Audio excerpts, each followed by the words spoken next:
கர்த்தருடைய பரிசுத்தமா நாமத்துக்கு மகிமை உண்டாவதாக. இந்த நாளில் கூட அவரோட கிருபையினால் அவரோட பாதபடி அமரும்படியா ஆண்டோட சத்தத்தை கேட்கும்படியா கர்த்தர் இந்த நாள் நம்மளுக்கு கிருபை கொடுத்துருக்கிறாரு. இந்த நாளில் எரேமியா தீர்க்கதரிசன புஸ்தகத்திலிருந்து ஒரு சில 36ஆம் அதிகாரத்திலிருந்து ஆண்டோடைய அன்பை, அவரோட பாசத்தை, தம்முடைய பிள்ளைகள் மேலே அவர் வைக்கிற அந்த ஒரு வைராக்கியத்தை நம்ம ஒரு சில காரியங்கள் மூலிமா நம்ம தியானித்து இந்த நாளுக்குள்ளே கடந்து செல்லலாம்.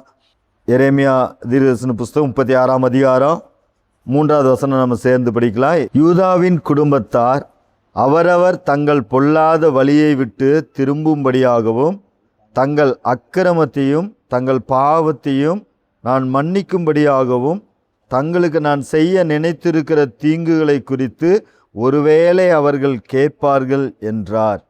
ஆண்டவர் தம்முடைய பிள்ளைகள் மீது வைத்திருக்கிற அந்த அன்பை அல்லது தம்முடைய பிள்ளைகளுக்கு ஆண்டவர் சொல்லிக்கொண்டே வந்த வார்த்தைகளை இந்த கடைசி நாட்களையாவது நிர்மூலமாகிறதுக்கு முன்னாடியாவது கேட்டு மனம் திரும்புவாங்க, அவங்க தன்னோட அக்கிரமத்தை விட்டு தங்களோட பாவங்களை விட்டு மனம் திரும்புவாங்கன்னு சொல்லி ஆண்டவர் அந்த தம்முடைய பிள்ளைகள் மீது ஆண்டவர் காட்டக்கூடிய அந்த அக்கறை அல்லது அவரோட பரிதவிப்பு இந்த நாளில் வெளிப்பட நம்ம பார்க்குறோம்.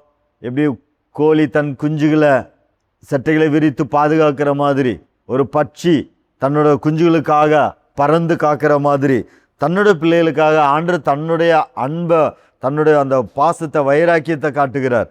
கீழ்ப்படியாமல் போகும்போது அவர்களுக்கு வர்ற தண்டனைக்காக வேண்டி ஆண்டவர் பரிதபிக்கிறத பார்க்குறோம். ஒருவேளை என்னோடய வார்த்தையில் அவங்க கேட்பாங்க.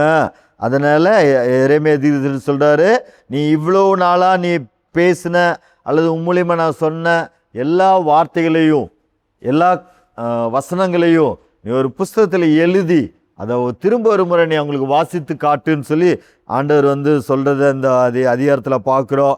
நமக்கு தெரியும். இவங்க எப்போ கேட்பாங்க, ஏன் இந்த ஜனங்க கேட்கல அப்படின்னு யோசிக்கும்போது ஒரு சமயம் ஆண்டவர் அவங்க முன்னாடி நின்று மகனே இதை செய் அப்படின்னா அவங்க கொஞ்சம் ஏதாவது முயற்சி பண்ணி இருந்திருப்பாங்க. ஆனால் ஆண்டவர் யார் முன்னாடி நின்று சொல்லலை. சொல்லப்போனால் எரேமியா தீர்க்கதரிசி முன்னாடி நின்று அவர் சொல்லியிருக்க மாட்டார். ஆண்டவர் ஒரு ஏவுதல், ஒரு உந்துதல், ஒரு ஆவியிலிருந்து, ஒரு உள்ளத்திலிருந்து கொடுக்கக்கூடியதுக்கு அவங்க கீழ்ப்படிஞ்சு அவங்க நடக்கிறாங்க, செய்கிறாங்கன்னு சொல்லி நம்ம பார்க்குறோம். யார் முன்னாடி ஆண்டவர் பிரத்யட்சமாக நின்று தனக்கு முன்னாடி நின்று ஒரு மனசு நிற்கிற மாதிரி நின்று இதை செய்யாதுன்னு சொல்லி ஏசப்பா யாரு கூடயும் பேசுறது இல்லை, யார் முன்னாடியே அவர் நிற்கிறதும் இல்லை. சொல்லப்போனால் ஆபிரகாமுக்கு ஆண்டவர் உணர்த்தினார், நீ இருக்கிற தேசத்தை விட்டு, நீ இருக்கிற ஜனத்தை விட்டு நீ வா, நான் உன்னை என்ன செய்வேன், ஆசீர்வதிப்பேன், நான் பெருகு பண்ணுவேன்னு சொன்னார். அவர் அப்படியே கீழ்ப்படிந்து ஆண்டோட வார்த்தை கீழ்ப்படிஞ்சு எழுந்து வந்தார். கானான் தேசத்துக்கு வந்தார். ஆபிரகாம் ஆண்டவர் ஆசீர்வதித்தார். அதுக்கப்புறம் கொடுக்கப்பட்ட அத்தனை கட்டளைகளும் மோசே மூலியமா எழுதப்பட்டுச்சு. நீங்கள் இந்த வார்த்தைகளை கேட்டு இந்த வசனங்கள் நீங்கள் கீழ்ப்படியும் போது உங்களுக்கு இப்படி ஆசீர்வதிக்கப்படுவீங்க, நீங்கள் நல்லா இருப்பீங்க. இந்த வார்த்தைக்கு நீங்கள் கீழ்ப்படியாமல் போகும்போது நீங்கள் எந்த அளவுக்கு நீங்கள் அழிஞ்சு போயிடுவீங்க, ஒருவர் துரத்த நீங்கள் எல்லாரும் ஓடி போயிடுவீங்க. நீங்கள் ஒருத்தர் 1000 பேர்த்த துரத்தலாம், 2 பேர் சேர்ந்தா 10,000 பேர்த்த துரத்துவீங்க. கீழ்ப்படியும் போது, கீழ்ப்படியாமல் போகும்போது நீங்கள் நிலைநிற்க மாட்டீங்க, நீங்கள் நிர்மூலமாயிருவீங்க, நீங்கள் அழிஞ்சு போயிடுவீங்க. ஆண்டவர் கட்டளைகளை கொடுத்தாரு. அந்த வசனங்களை ஆண்டவர் அவங்களுக்கு உணர்த்தும் போது அல்லது அவங்க உள்ளத்தில் ஒரு ஆவியானவரோட வார்த்தை கேட்கும்போது அவங்க கீழ்ப்படிஞ்சு அதை எழுதி வச்சாங்க. அவங்க கீழ்ப்படிஞ்சவங்களுக்கு ஆண்டவர் ஆசீர்வாதத்தை கொடுத்துட்டே வந்தார். அந்த இஸ்ரவேல் சந்ததி வளர்ந்து கொண்டே வந்துச்சு. இன்றைக்கி நல்லா வளர்ந்ததுக்கப்புறம், நல்லா அவங்க பழகி பெருகினதுக்கப்புறம் இன்றைக்கி ஆண்டோட வார்த்தையை கேட்குறதுக்கு அவங்களுக்கு மனசு இல்லை. ஆண்டோட வார்த்தை கீழ்ப்படி ஆண்டோட வார்த்தை அவங்களுக்கு பெருசாகவே இல்லை. அவங்க வாழ்க்கையில் மற்ற காரியங்கள் பெரிதாக இருந்ததுனால ஆண்டோட வார்த்தைக்கு கீழ்ப்படியவே இல்லை. ஆண்டவர் ரொம்ப பரிதாபப்பட்டு அவங்களுக்கு அந்த தீங்கு வர்றதுக்கு முன்னாடி எரேமியாவை கொண்டு பல வழியில் நாம் தொடர்ந்து தியானிச்சு கொண்டே வருவோம்.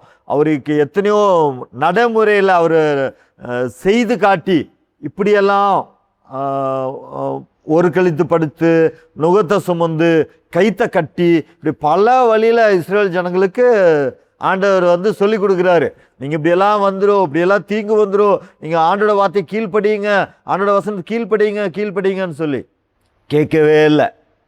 ஏறக்குறைய அவர் 23 வருடம் இவங்களோட அப்பா காலத்தில் அதுக்கப்புறம் இப்போ இந்த காலத்தில் அவர் சொன்ன 25 வருஷம் பக்கம் சொன்ன வசனங்களை அவங்களுக்கு செய்து காட்டின அல்லது அவங்களோடு கூட இடைப்பட்ட வார்த்தைகளை நீ எழுதுங்கிறாரு. ஏறக்குறைய யோசியாவோட 4ஆம் வருஷத்தில் ஆரம்பித்து 5ஆம் வருடம் 9வது மாதத்து வரைக்கும் 1.25 வருடம் அதை உட்காந்து எழுதி அதை சபையில் படித்து காட்டுறதுக்கு அவ்வளோ பிரயாசப்பட்டு, என்னென்னா ஆண்டவரோட அன்பு அதை சொன்னதோடு மட்டும் விடலை, திரும்ப ஒரு தடவை அவங்களுக்கு அதை எழுதி புஸ்தகத்தில் எழுதி கொண்டுட்டு தேவாலயத்தில் படித்து காட்டப்படுது. அதுவும் சொல்லப்போனால் இந்த அதிகாரத்தில் இருக்கும். இந்த அதிகாரம் ஃபுல்லாக நம்ம தியானத்துக்குன்னு நீங்கள் நம்ம படித்து பார்க்கலாம். அது ஒரு உபவாச நாள், சபையில் உபவாசத்துக்கு கூடி வரக்கூடிய அந்த கர்த்தருடைய ஜனங்களுக்கு இந்த வசனங்களை திரும்ப சொல்லப்படுது. இந்த வசன கர்த்தருக்கு விரோதமாக அல்லது புறஜாதிகளுக்கு சொல்லப்படலை, கர்த்தருடைய பிள்ளைகளுக்கு, சபைக்கு வர்றவங்களுக்கு ஆண்டவர் சொல்கிறாரு. அது படிக்கும்போது நமக்குள்ளேயே ஒரு பாரம், நம்மளும் சபைக்கு தான் வர்றோம், நம்மளும் ஜெபத்தை தான் கேட்குறோம், நம்மளும் உபவாச கூட்டத்துக்கெல்லாம் வர்றோம், இப்போ 3 நாள் உபவாச கூட்டத்துக்கெல்லாம் வர்றோம். அப்போ வரக்கூடிய வார்த்தைகளை நம்மளால் அது நமக்குன்னு எடுத்துக்கொள்ள முடியறதில்ல. அவங்க சொல்லக்கூடிய தீங்குகளை அது நமக்குன்னு எடுத்துக்கொள்ள முடியறதில்ல. அது யாருக்கோ, நம்மெல்லாம் யார், நம்ம சபைக்கு வர்றவங்க. இது சொல்லப்படுறது வேற யாருக்கோ, இந்த தண்டனை வேற யாருக்கோ தான் வரும், இது நமக்கு அல்ல.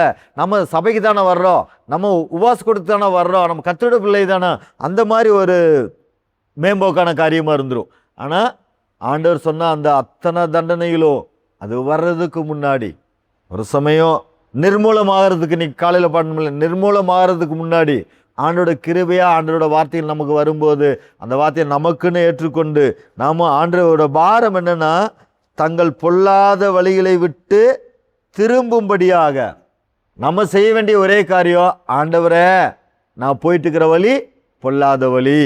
அதே 7வது வசனத்தில் படிக்கலாம், 36ஆம் அதிகாரம் 7வது வசனம்.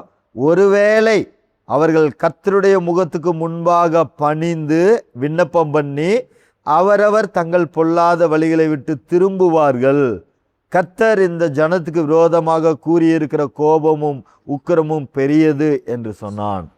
அதனால் ஆண்டவரோட பாரம், ஆண்டோட வாஞ்சல் என்னென்னா, ஆண்டோட பிள்ளைங்க ஆண்டோட பாதபடிக்கு வர்றவங்க அவரவர் தங்களுடைய பொல்லாத வழிகளை நம்மகிட்ட கேட்டோம்னா, யார் யார் பொல்லாத வழியில் போகிறாங்கன்னு கேட்டால் அது எவ்வளோ நேரம் சொன்னாலும் சொல்ல முடியும். சபையில் இருக்கிற எல்லார்த்த பற்றியும், தன்னை தவிர்த்து மற்றவங்க எல்லார்த்த பற்றியும் எல்லாம் சொல்லிடலாம்.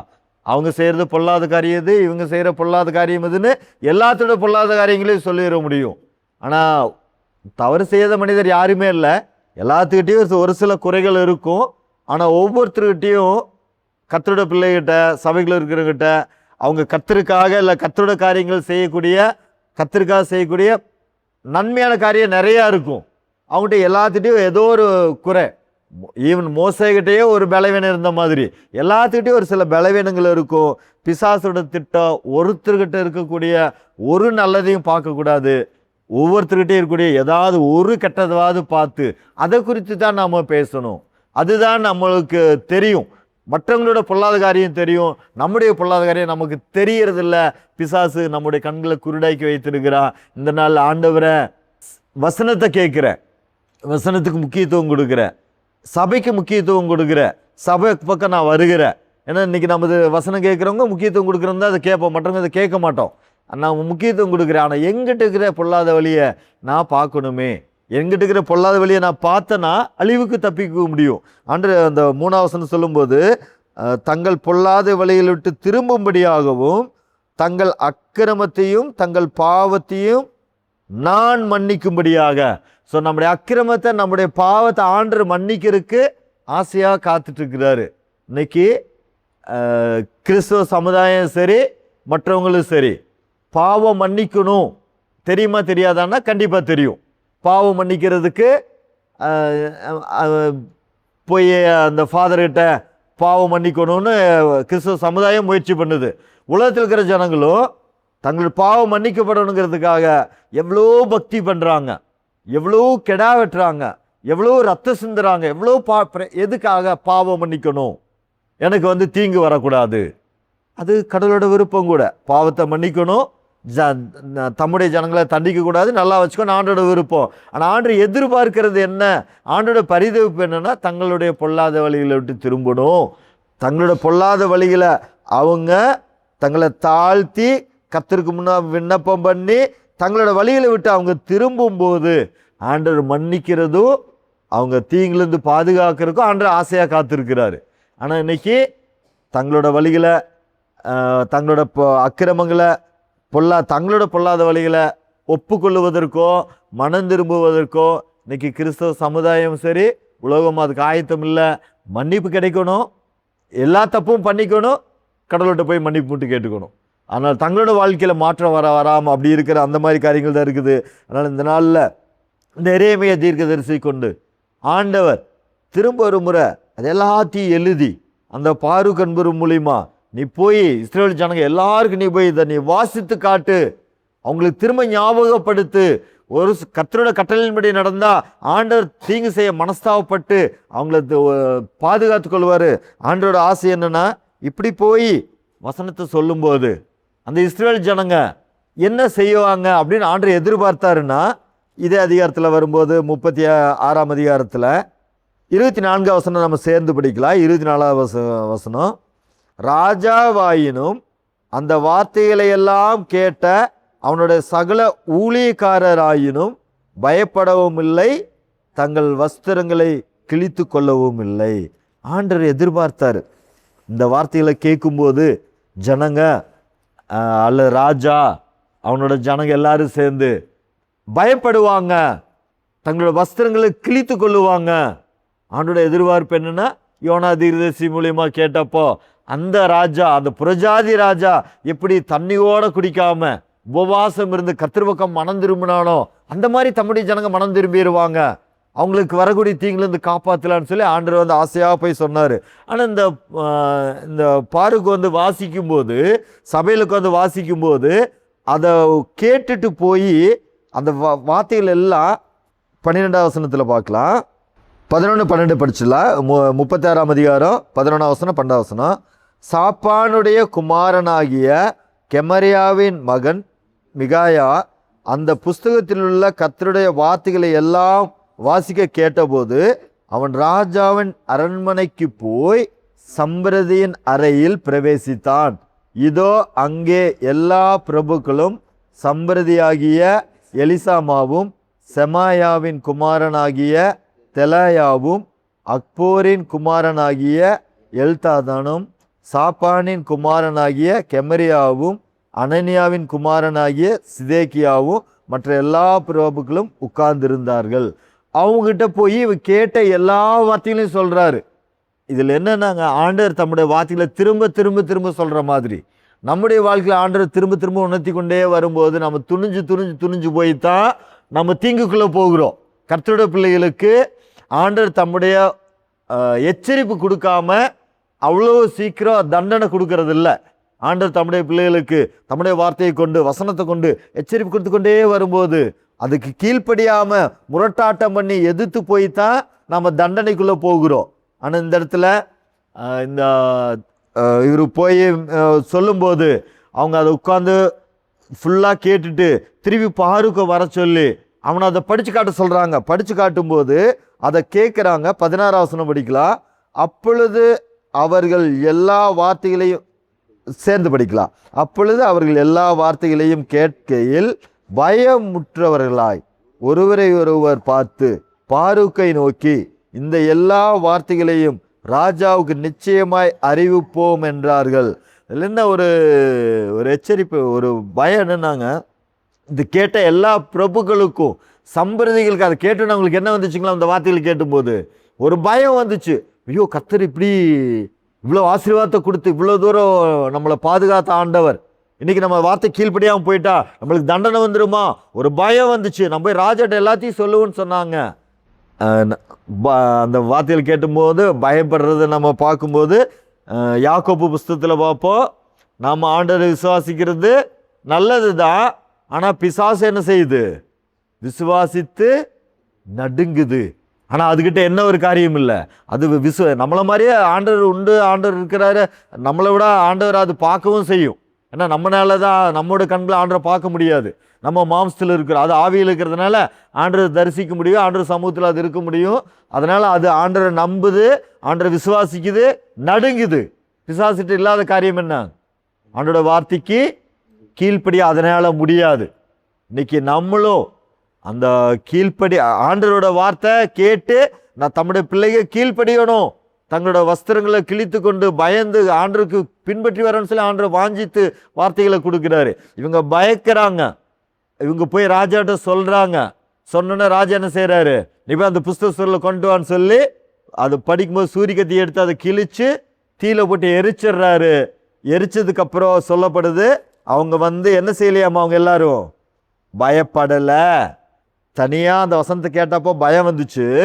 ராஜா கூட ராஜா அதை கிழிச்சு போட்ட உடனே அந்த சம்பிரதிகளுக்கும் ஒரு 3 பேர் மட்டும் ஒரு விண்ணப்பம் பண்ணுவாங்க, ராஜா அதை நீங்கள் கிழிக்க வேண்டாம், அதை எரிக்க வேண்டாம்னு பண்ணுவாங்க. மற்ற பேர் அவங்களும் ராஜாவோடு கூட சேர்ந்து கொண்டு அவங்களும் அந்த அழிவுக்கு நேராக, அந்த கீழ்ப்படியாமைக்கு நேராக, முரட்டாட்டத்துக்கு நேராக நம்ம போகிறத பார்க்குறோம். இந்த நாளில் நம்ம ஆராய்ந்து பார்க்கலாம். கர்த்தரோட பார்த்து நம்ம நோக்கம் திரும்பி திரும்பி திரும்பி வர்றதோட நோக்கம் நம்மளை அழிவுக்கு தப்பி வைக்கணும். ஆண்டவர் நம்மளை அவரோடு கூட வைத்துக்கணும், அந்த பரலோகத்துக்கு பாக்கியம் உள்ளவங்களா மாற்றணும். இந்த சம்பவத்தில் தெரியும், ஆண்டவர் சொல்கிறாரு, என்னுடைய ஊழியக்காரனாகிய நேபுகாத் நேச்சரை அனுப்புகிறவன் அவன் உங்களை நிர்மூலமாக்கிடுவான்னு சொல்லி. அப்போது ஆண்டோட ஊழியக்காரன்கிறவர் நேபுகாத் நேச்சர். அந்த நேபுகாத் நேச்சர் கர்த்தரோட ஊழியத்தை செய்கிற மாதிரி நம்ம புரிஞ்சுக்க முடியுது இந்த இடத்துல. அந்த நேபுகாத் நேச்சர் பரலோகத்துக்கு போனாரா? இல்லை. ஆண்டர் சொன்ன ஒரு வேலையை செஞ்சார். ஆண்டர் கொடுத்த ஒரு டாஸ்க், தன்னோட பிள்ளைகளுக்கு ஒரு எச்சரிப்பு உண்டாகும்படி கொடுத்த ஒரு வேலையை மட்டும்தான் செஞ்சார். அதுக்கப்புறம் ஆண்டோட ஆனால் நேபுகாத் நேச்சர் ஆகட்டும், அந்த பாபிலோனிய ராஜாக்கள் ஆகட்டும், அவங்க கர்த்தரை ருசி பார்த்த அளவுக்கு அவங்க சொல்லுவாங்க, இந்த பூமியிலேயே இந்த மாதிரி ஒரு தெய்வம் இல்லைன்னு சொல்லி ஆண்டு அவ்வளோ அழகாக மகிமையெல்லாம் படுத்துவாங்க. ஆனால் ஆண்டோட வார்த்தைக்கு கீழ்ப்படிஞ்சு நடக்கக்கூடிய அந்த குணம் அவங்ககிட்ட இல்லை. இன்றைக்கி கர்த்தரோட ஊழியக்காரங்களாக இருந்தாலும் தேவ திட்டங்களை நம்ம செஞ்சுட்டு தான் இருக்கிறோம். ஒவ்வொருத்தரும் அவங்க வாழ்க்கையில் ஒரு சில நேரம் சுவிசேஷம் சொல்ல ஆண்டு நம்மளை அனுமதிக்கும் போது சுவிசேஷம் சொல்கிறோம். ஒரு சில நேரம் எச்சரிப்பு சொல்லும்போது இந்த வழியில் போனால் இது பாவம், இது அழிஞ்சிருவது, நரது கொண்டு போய் நம்ம எச்சரிப்பு கொடுக்கத்தான் செய்கிறோம். அதை கேட்டு திருந்துறவங்க பரலோகத்துக்கு வருவாங்க. ஆனால் அதை சொல்லக்கூடிய ஊழியக்காரங்க பரலோகத்துக்கு வருவாங்களா? அது இல்லை. அதனால் நமக்கு ஒரு எச்சரிப்பு, நம்ம தேவ ஊழியத்தை செய்யக்கூடிய தேவனோட திட்டங்களை நடைமுறைப்படுத்தக்கூடிய ஊழியர்களாக இருந்தாலுமே நம்முடைய வாழ்க்கையிலையும் அந்த தேவனோட சத்தத்துக்கு கீழ்ப்படிஞ்சு நம்ம ஆண்டர் நமக்கு சொல்லக்கூடிய காரியங்கள் வழியினால் நடக்காமல் போனோம்னா அது பரலோக பாக்கியத்திலேருந்து போயிடுவோம். அதனால் நம்மளை ஆராய்ந்து பார்த்து ஆண்டவர் நமக்கு திரும்ப திரும்ப கர்த்தரோட வார்த்தைகளை கொடுக்குறாரு. இப்போ உபவாச நாள் நடந்துட்டு இருக்குது, ஆண்டோட வார்த்தையில் நம்ம கேட்டுக்கொண்டு இருக்கிறோம். தேவன் தாமே என்ன திட்டத்துக்காக அனுமதிக்கிறாரு அதை நம்ம புரிந்து கொண்டு, ஆண்டோட உள்ளத்தின் பாரத்தை புரிந்து கொண்டு நம்முடைய அக்கிரமத்தை இந்த நாள் நம்ம பார்க்குற தலைப்பு, ஒருவேளை என்னோட சத்தத்தை கேட்பாங்களா? ஆண்டவர் திரும்ப திரும்ப சொல்லிக்கொண்டே இருக்கிறார். நம்ம ஆண்டவரை நீங்கள் எனக்குன்னு சொல்லி, என்னோட அக்கிரமம் என்ன, நான் என்ன திருத்திக்கணும், எனக்கு உதவி செய்யுங்கப்பான்னு சொல்லி நாம் ஒப்பு கொடுத்தோம்னா மாத்திரம் போதும். ஆண்டு நம்முடைய பாவத்தை அக்கிரமத்தை மன்னித்து நமக்கு வர வேண்டிய தீங்கிலிருந்து நம்மளை பாதுகாத்து அநேருக்கு சாட்சியாக கர்த்தர் நம்மளை நிறுத்துவார். தேவத்திட்டம் நிறைவேறும். சரி, நம்ம ஜெபிப்போம். கேட்ட வசனத்துக்கு அர்ப்பணித்து நம்ம ஜெபித்து முடிப்போம். மகா பரிசுத்தமுள்ள எங்கள் நல்ல தகப்பனே, ஆண்டவரே, இந்த ஜூலை மாதத்துடைய கடைசி நாளில் நாங்கள் உங்கள் பாதத்துக்கு வந்திருக்கும்போது ஆண்டவரே, எங்கள் முன்னால் வைக்கப்பட்ட இந்த வசனத்துக்காக உமக்கு நன்றி அப்பா. அப்பா, எங்களை மன்னிக்க ஆசைப்படுகிறீங்க. எங்கள் மேலே வர வேண்டிய கோபத்தை ஆண்டவரே நீங்கள் செலுத்த விரும்புகிறது இல்லைப்பா. அந்த நியாய தீர்ப்பு பெரிது, கோபம் பெரிது, ஆனாலும் நீங்கள் அப்படி செய்ய விரும்புகிறது இல்லைப்பா. வாய்ப்பு கொடுக்குறீங்க, நாட்களை கூட்டி கொடுக்குறீங்க, வார்த்தைகளை அனுப்புகிறீங்க, ஊழியர்களை அனுப்புகிறீங்க, திரும்பி திரும்பி பேசுகிறீங்க, எச்சரிப்பு கொடுக்குறீங்க. ஆண்டவரே, உங்கள் பாரமெல்லாம் பொல்லாத வழியை விட்டு நாங்கள் திரும்பணும், உம்மை மகிமைப்படுத்தணும், உம்மை நாங்கள் பணிந்து கொள்ளணும் ஆசைப்படுகிறீங்கப்பா. ஆனால் எங்கள் முன்னால் ஆண்டவரே, அந்த தேவ ஜனங்கள் பயப்படாமல் போனாங்க, சட்டையை கிழித்து கொள்ளாமல் போனாங்க, பொல்லாத வழியை விட்டு திரும்பாமல் போனாங்க. ஆகையால் எதிரிகள் கையில் அவங்கள ஒப்பு கொடுத்தீங்கப்பா. எங்களுக்கு ஒரு எச்சரிப்பு கொடுக்குறீங்க. இந்த மாதத்தின் இறுதியில் நிற்கும்போது ஆண்டவரை மனம் திரும்ப எங்களை அழைக்கிறீங்க, பொல்லாத வழியை விட்டு திரும்பும்படியே அழைக்கிறீங்க. ஆண்டவரே, ஊழியக்காரனாக இருந்தாலும் அவங்க முடிவு ஆசீர்வாதமாக இருக்கவில்லைன்னு சொல்லி எங்களோடு பேசுனீங்க. தேவரீர் எங்களை நாங்கள் ஏமாந்து போக விடாதீங்க. எங்களோடு இடைபடுகிற வார்த்தைக்கு கீழ்ப்படியவும் மனம் திரும்பவும் ஆண்டவர் உங்கள் கையில் எங்கள் அர்ப்பணிக்கவும் எங்கள் முடிவு சமாதானமாக இருக்கும். ஆண்டவர் கிருபை கொடுங்க. பேசின வார்த்தைகளுக்கு அர்ப்பணிக்கிறோம். ஆவியானவர் நீங்கள் அதில் பாரமாக திரும்பி திரும்பி வந்த வார்த்தை, ஒருவேளை அவர்கள் பொல்லாத வழியை விட்டு திரும்புவார்கள், ஒருவேளை என்னை ஆராதிப்பார்கள், பணிந்து கொள்வார்கள் என்று நீங்கள் நம்பிக்கை இல்லாத மாதிரி அந்த மாதிரி வாழ்க்கை போயிடுச்சு ஏசப்பா.